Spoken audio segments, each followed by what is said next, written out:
Now, joining us, the former New York City Mayor, Rudy Giuliani. He's a top advisor to Donald Trump. Mayor, thanks very much for joining us. Nice to be with you, Wolf. 2 days before Director Comey, the FBI director, sent that letter to Congress on the Huma Abedin emails that were found on her estranged husband's computer, Anthony Weiner, this is what you said on Fox News. I'll play the clip. And I think he's got a surprise or two that you're going to hear about in the next 2 days. Right. I mean, I'm talking about some pretty big surprise. Oh, yeah, I heard you say that this morning. What do you mean? You'll see. Stay tuned. Rudy Giuliani, you're lucky because we got to go. I'm out of time. Otherwise, I keep pressing you. We're not going to go down, and we're certainly not going to stop fighting. We've got a couple things up our sleeve that should turn this around. All right. Since then, you've suggested you've had conversations with former, current FBI agents. To be clear, did anyone leak any aspects of that Clinton email investigation to you? No, I've spoken to no current FBI agents. Gosh, in the last 8 months, 9 months, 10 months. Certainly not about this.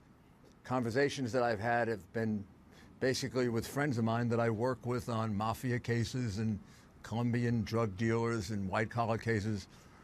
An awful lot of former FBI agents are enormously upset about Comey's decision, back in, what was it, July.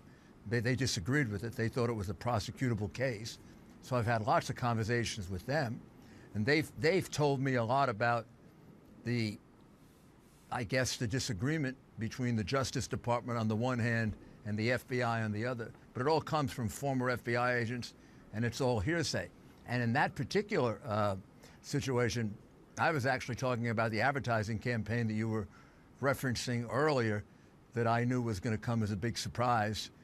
And there were about 4 different formulations of it at that point that we had in mind, and I didn't know which one we were going to use, but I knew one was going to be a big surprise. I wasn't referring to any possible information about emails or that sort of thing.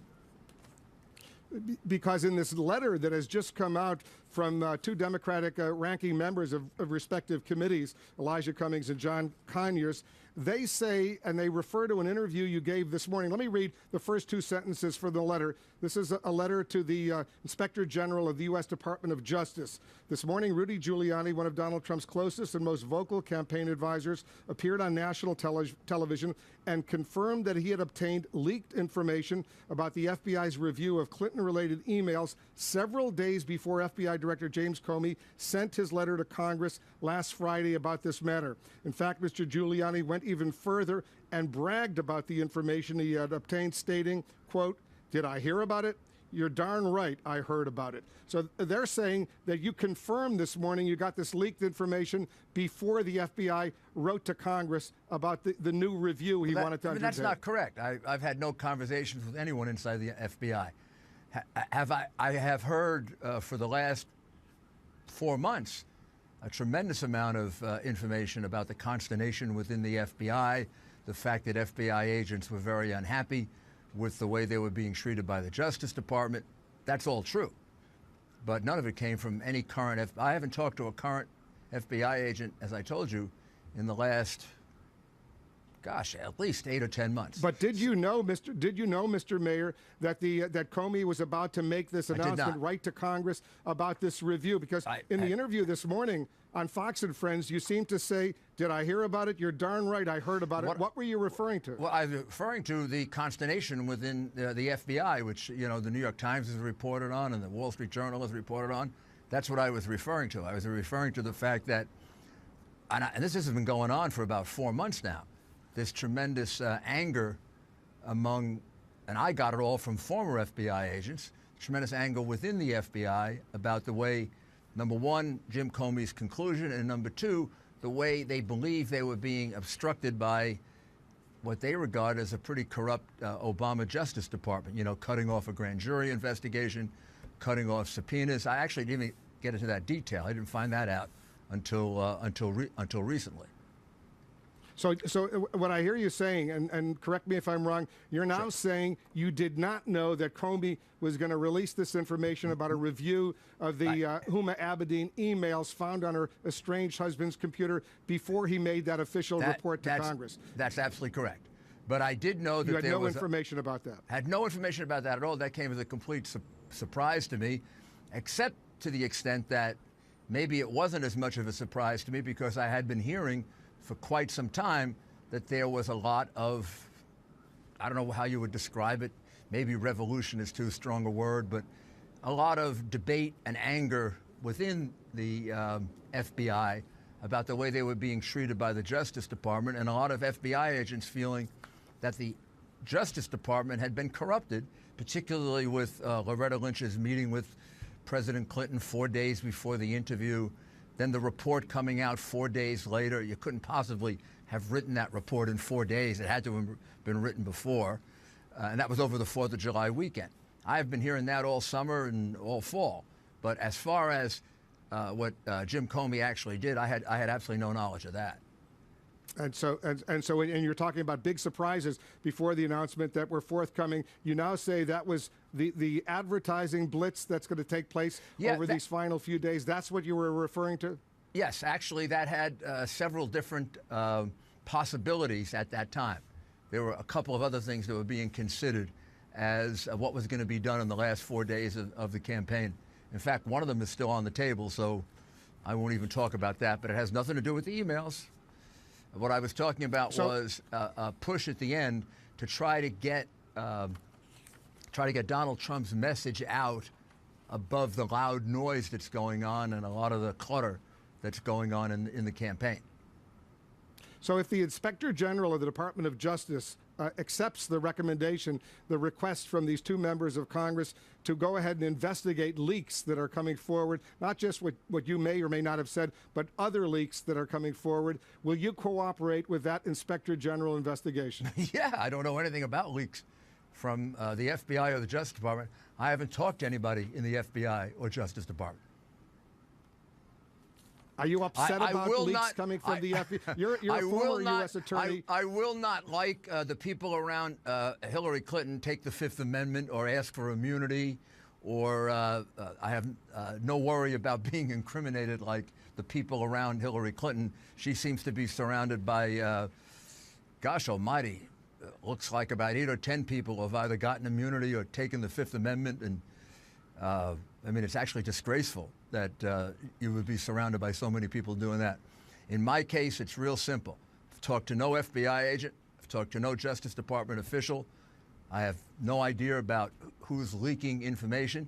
What I do know from former FBI agents is that we have a very angry FBI because they feel that the Justice Department of Barack Obama has been corrupted by the way in which Loretta Lynch handled this case. She recused herself from this case, remember, and now she's reinserted herself into it.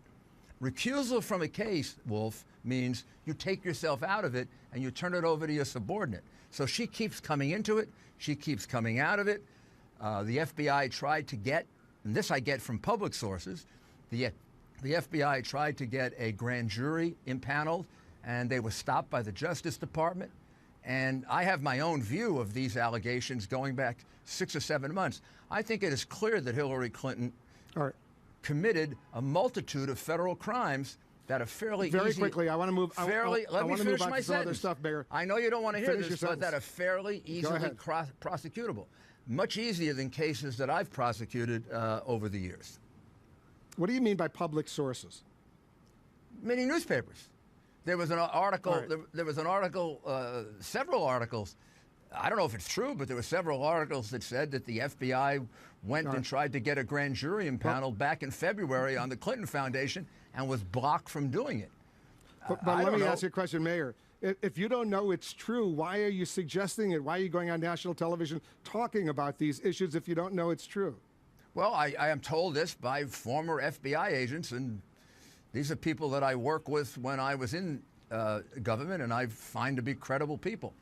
And I think their conversations, all corroborating each other, must be maybe, at least a handful of them, corroborating each other about the consternation within the FBI it seemed to me that that was probably true. Also, it's my own analysis. A couple of follow-ups on this. I want to move on to some other stuff, but very quickly, did you get the information from former FBI officials or from the public record from newspapers? Because there is a difference, and you appreciate, as a former U.S. attorney, the difference. Even if former FBI agents are providing sensitive, confidential information, they have a responsibility for the rest of their lives not to do so, right? No, not really. And the information they were providing. When they leave office, don't they sign documents saying they won't release secret information, if you will? They didn't give me any secret information. They just told me there was a big revolt going on. But they're giving you confidential information from inside an investigation. They're telling me that there was a lot of consternation and a lot of anger about the conclusion that Jim Comey reached, which I could understand because I had that same consternation and a disappointment in the conclusion that they reached. They didn't give me any facts. I had no facts, no information, no particular information other than that there was a big dispute going on. And then there were an awful lot of newspaper articles about, like I told you, going to the Eastern District of New York to get a grand jury and being told they couldn't have a grand jury. And then seeing a lot of these people involved in the investigation, like John Podesta's lawyer being involved in the investigation at a very, very high level. The lawyer who John Podesta wrote in one of his emails kept him out of jail. I did not get that from the FBI, by the way. I got that from the newspapers.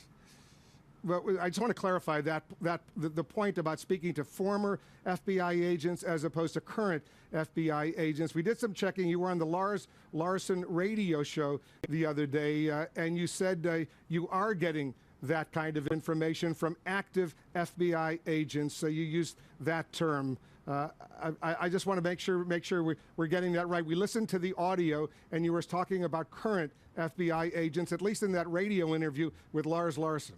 Well, the information I've been getting is from former FBI agents. So you misspoke to Lars Larson?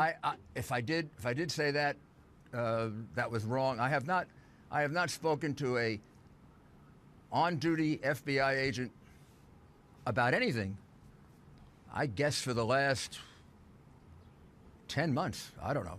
I've actually never talked about this investigation to any current member of the Justice Department or current FBI agent. I don't know if I can make it any clearer than that. You can look at my telephone records if you want. I don't acid bleach my emails. All right. Well, we're not going to look at your telephone records, and it's good to know that if the Inspector General of the Justice Department calls on you, you're not going to plead. You're not going to plead. You're not going to plead the fifth. You're going to cooperate with any of these investigations. I will give him the same answers I just gave you. All right. So I won't have a public and a private position. On the Lars Larson radio interview, you misspoke. Is that right? If I did say that, I did. I have not spoken to any active FBI agent. All the information I have comes from newspapers, books, and some former FBI agents. All right, let's talk about Governor Chris Christie. As you know, two of his top staffers were convicted today on all charges in connection with what's called that Bridgegate lane closure, that scandal. This is what Donald Trump had to say about Chris Christie on this issue last December. The George Washington Bridge. He knew about it. Hey, how do you have breakfast with people every day of your lives? They're closing up the largest bridge in the world, the biggest in the United States, traffic flowing during rush hour. People couldn't get across for 6-7 hours. Ambulances, fire trucks. They're with them all the time, the people that did it. They never said, hey, boss, we're closing up the George Washington Bridge tonight. No, they never said. They're talking about the weather, right? Then, so he knew about it. He knew about it. Totally knew about it. Governor Christie's aides, they both testified that Christie knew about that decision to shut down the bridge. The prosecution said Christie knew about that decision. You just heard Donald Trump say he believes Christie knew about the decision. Do you still have confidence in Chris Christie leading the transition team for the Trump campaign? Well, I have confidence in Chris Christie. I've known Chris for a very long time, including back when he was U.S. Attorney, and I take his word for it. The people who testified obviously had a motive to say what they said. You have to take that into consideration, right? They were trying to save themselves from a conviction, and one of the ways to save yourself from a conviction is to say, I was ordered to do it or I was told to do it. And Chris has repeatedly said that he didn't know about it, so I'm certainly not going to turn my back on a friend because some people at a trial, as part of their defense, use that as their defense. And as far as his role in the campaign right now, he's taken a very low profile. We haven't seen him on television lately. Is he still in charge of the transition team? As far as I know, he is, but I'm not. I mean, I haven't been involved with the transition team at all, so you probably have to check with someone else. As far as I know, he is. Yes, but don't take that as 100% correct, because I'm not knowledgeable about that. Mayor Giuliani, as always, we appreciate your joining us. Thanks very much.